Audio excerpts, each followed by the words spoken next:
a biblical perspective on life, culture and current events. This is 2020 on Vision. 2020 on a Wednesday, we love to check in with Mandy Worby, who has been busily collating all of the latest breaking news around what's happening with Israel and the Middle East. Hey Mandy, welcome back. Nice to be with you, Neil. Just forewarning, I think I've got more information than we can get through. Such a lot going on. We will try and get through as much as we can. Yeah, Let's start with that couple, the Israeli embassy staff and Christians, Messianic Jews, as I understand it, targeted in terror attacks. What was happening there? It was dreadful, Neil. It was in New York City. They had just been to an event at the Jewish Museum in New York City. They walked out together and were literally attacked and murdered, gunned down by a radicalized man from Chicago screaming, "Free Palestine." He shot them both in the back, and as young Sarah, there was the two of them was Yaron Lashinsky and Sarah Milgram.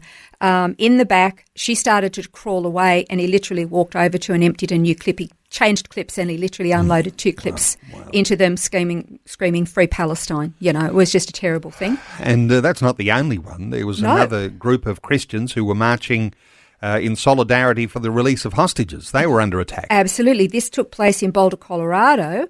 They've been doing this as a regular event, just marching to keep the plight of the hostages in place. There are 58 of them still rotting and being tortured in tunnels in Gaza. And they would go out regularly to just march, not wanting anybody to forget. And an Egyptian man named Mohammed Sabri Solomon, he spent a year planning this, waiting for his daughter to graduate, but collecting the materials and whatnot. He travelled across country, made, I think it was about maybe a dozen or more Molotov cocktails. He had a handmade flamethrower. He went to this event and threw these Molotov cocktails into this group of Christians, not Jews, but Christians. I believe it was about 16 injured. One critically, thankfully nobody has died, screaming "Free Palestine." Now, he actually overstayed his visa originally. He was then illegally in the country because he overstayed, and instead of being deported under the previous administration, he was just handed a work visa, so he got to stay. He's gone on to commit a terror attack. But he told the investigators that he wanted to kill all Zionist people and wished they were all dead. That if he was able to, he'd launch another attack. During the attack, he was screaming "Free Palestine," and that he wanted to stop Zionists from taking over, quote unquote, our land. Now, he's an Egyptian. He's not Palestinian. He doesn't live in Gaza, doesn't come from Gaza. But what a lot of people don't realise is that this is actually the conflict has got nothing really to do with the actual, what we call the Palestinian people. In Islam, if a land is conquered for Islam, it can never revert. Okay, can never go under the original owners again, because that makes Allah weaker. Okay, and remember the cry is Allahu Akbar, which is God is greater. And so the fact that this land has come back under Israeli jurisdiction, even though they handed Gaza over in 2005, there's just, to the Muslim mind, the Muslim world doesn't have boundaries. Islamic land has to remain Islamic land. So he's screaming our land, which is very concerning. But Jim Burke, he's the CEO of the Simon Wiesenthal Centre. He said that after the embassy attack and the Boulder attack, he said the rhetoric that has been bombarding our streets and college campuses and digital platforms, the news media, for the last 20 months is what has led to these attacks, and it's going to result in more. It's very concerning. We will often talk about the propaganda war that is happening and how quick a lot of mainstream media is to pick up on propaganda that is pro-Palestinian and pro-Hamas.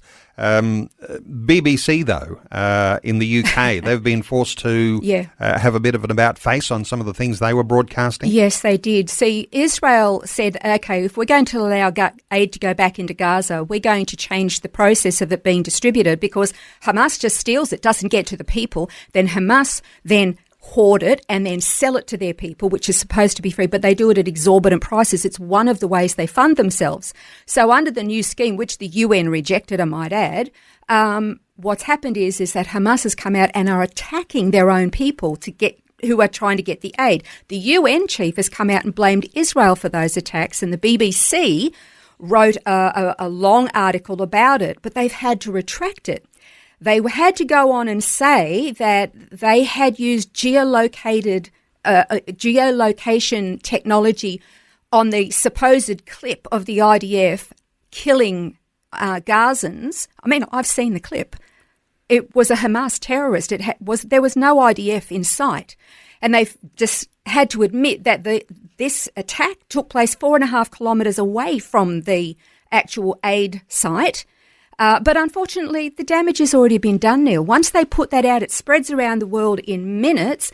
Israel continues to be demonised. Even just this morning, there was an article on the news, a headline saying 27 Gazans had been killed trying to access aid. They're not being killed by Israel. They're being killed by Hamas, their own leaders. It's terrible. And, they're just cannon fodder.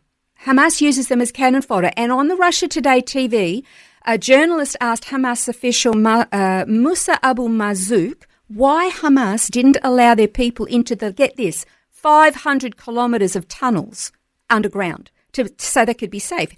And he said, we have built the tunnels because we have no other way to protect ourselves. That is Hamas. He said, we are fighting from the tunnels. Everybody knows that 75% of the people of the Gaza Strip are refugees, which is a lie, and that it's the responsibility of the UN to protect them. The Gazan people voted for Hamas to be their leaders, and they took all the aid, all the money, all of the resources of the United Nations, all that was given to them by Iran, and turned Gaza into the biggest terrorist nest underground on earth. Wow.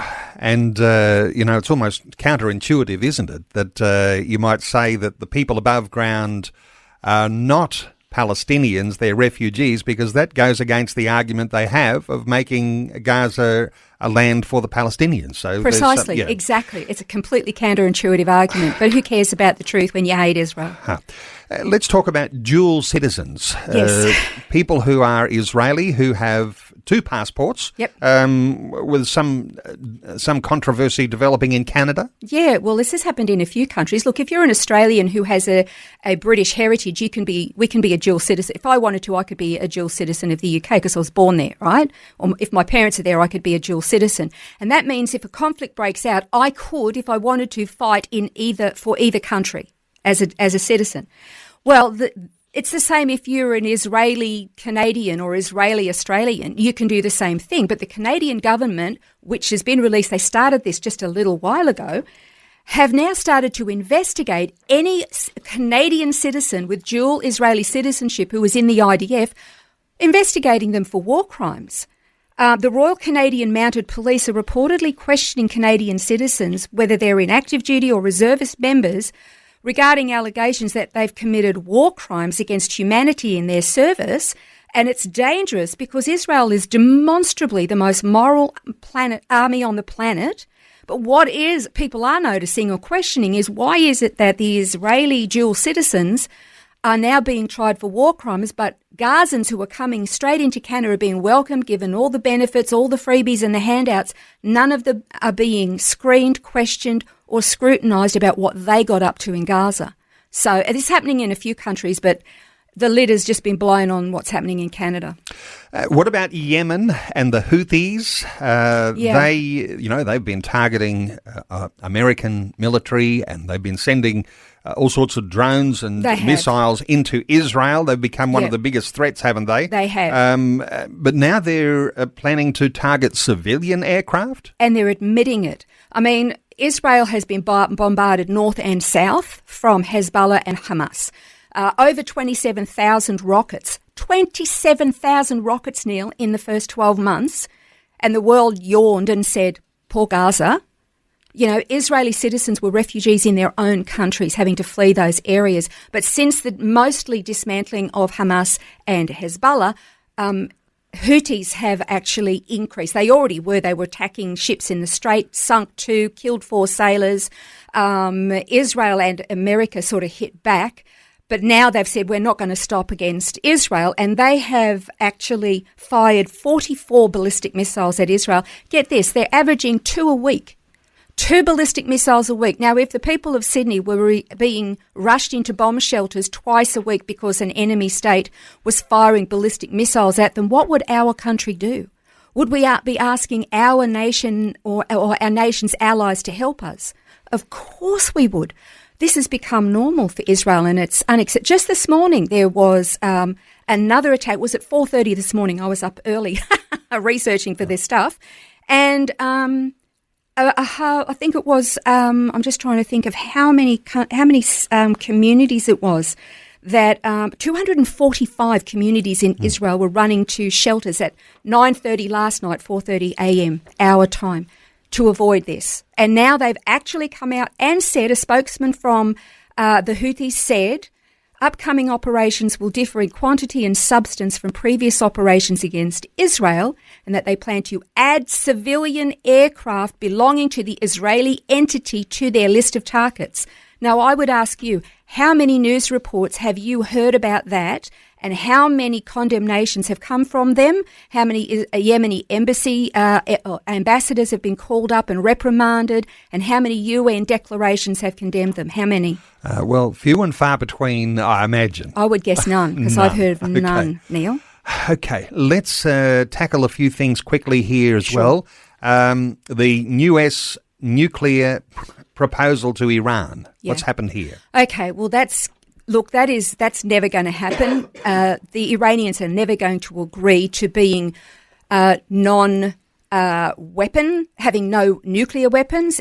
America's saying, look, if you want it for energy, sure. Why would they need it? They're the 16th biggest oil exporter, energy exporter, but you can't have enriched uranium. There's rumour that they could actually manufacture between 7 and 10 bombs. That's not confirmed. But Donald Trump has come out and said absolutely no enrichment of uranium. But they've been getting help from the Russians. The Russians are in bed with the Iranians, and they have Russia's the biggest nuclear power on the planet. They have 4,299 warheads that they can access. I think the US has 3,900 or something. So the Russians are far ahead, and they've got the technology.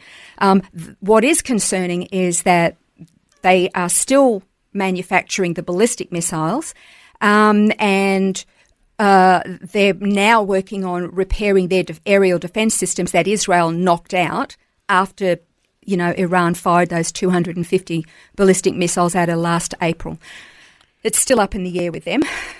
Let's just finish off perhaps just talking about war and innovation, because, we might have been watching our TV screens or however you access your news and seeing innovation happening on a whole lot of different fronts. And I know there's a lot of people in Australia concerned about the fact that our military seems to be underfunded and not much innovative stuff happening, or at least that we're aware of. And not much ground being made on whether we want to actually change that either.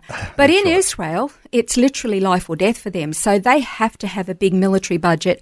And one of the things that happens is that every single time Israel is forced into another war, she learns from it, she adapts, she pivots, and then she innovates. And there's a young former IDF soldier, his name is Yaakov. He was 22 years old when he joined the military after October 7. He got into the Armoured Corps, but he was injured last year and had to leave the army. He didn't want to. But then he went to uni because what he wanted to do was help develop technologies to keep the soldiers in the Armoured Corps inside the tanks safe. Because one of the most dangerous things is when the turret turns around, which has most of the weapons in it, it's very dangerous because of the cramped conditions inside the tank. So he has developed some technology along with a couple of classmates to help keep the soldiers safe in the tanks around the turret area. And they've also developed some innovation about the ammunition storage so that they don't have anything blowing up inside the tank. And they presented it at the Ariel University at an event called Hackathon. I don't know what a hackathon is, but it sounds interesting. Yep. But it was the Centre for Entrepreneurship and Innovation at the university. Garnered a lot of interest, and hopefully it'll be developed into life-saving technologies for when the IDF are on the field in the middle of battle. So it happens all the time. Sometimes what they learn in combat, they then take and turn into medical technology. The similar thing happened when they first discovered all the terror tunnels under the Gaza. They used that they used the tunnel equipment in searching those out for medical technology to help when people have to go and have colonoscopies. And it's been innovative for medicine. So they're always innovating, learning, and eventually it becomes a blessing to the rest of the world. Mandy Worby, always good getting your update. Thank you so much for delivering those good thoughts today on 2020. My pleasure. Thanks for taking time to listen to this audio on demand from Vision Christian Media. To find out more about us, go to vision.org.au.